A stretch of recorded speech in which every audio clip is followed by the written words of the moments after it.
यहाँ आपको बताएं कि आईनी तरामीम के लिए पार्लियामान की खुसूसी कमेटी का मुशावरती इजलास हुकूमत और JUI की जानिब से ड्राफ्ट सामने आ गया।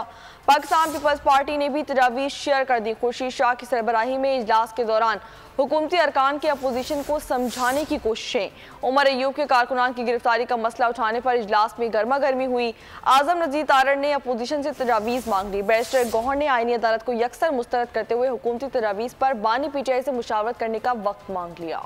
आईनी तरमीम के लिए हुकूमत के जतन, खुसूसी पार्लिमानी कमेटियों के बार बार इजलास, अरकान असम्बली एक बार फिर सर जोड़ कर बैठे। हुकूमत और JUI ने मुजव्वज़ा तजावीज़ पेश कर दी। अपोजिशन फिर अपनी तजावीज़ पेश न कर सकी। चेयरमैन खुर्शीद शाह की जेर सदारत खुसूसी कमेटी के इजलास में नायब वज़ीर आज़म इसहाक डार, आज़म नज़ीर तारड़, राजा परवेज अशरफ, PTI रहनुमा और दीगर शरीक हुए। उमर अयूब ने कारकुनान की गिरफ्तारी का मामला उठाया तो इजलास में गर्मा गर्मी हो गई। आजम नज़ीर तारड़ ने कहा, ये फोरम आईनी तरामीम के लिए है। इजलास के बाद मीडिया से गुफ्तगू में वफाकी वजीर कानून ने कहा कि आईनी तरामीम में कुछ गैर आईनी नहीं हो रहा, अपोजिशन अपनी तजावीज़ दे।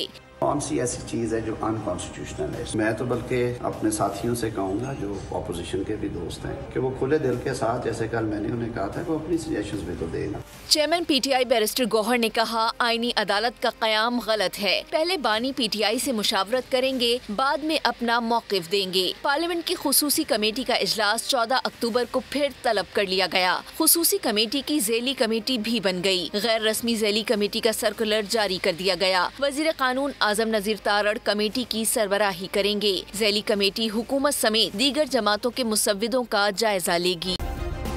सब्सक्राइब करें और बेल दबाएं ताकि कोई खबर रह न जाए।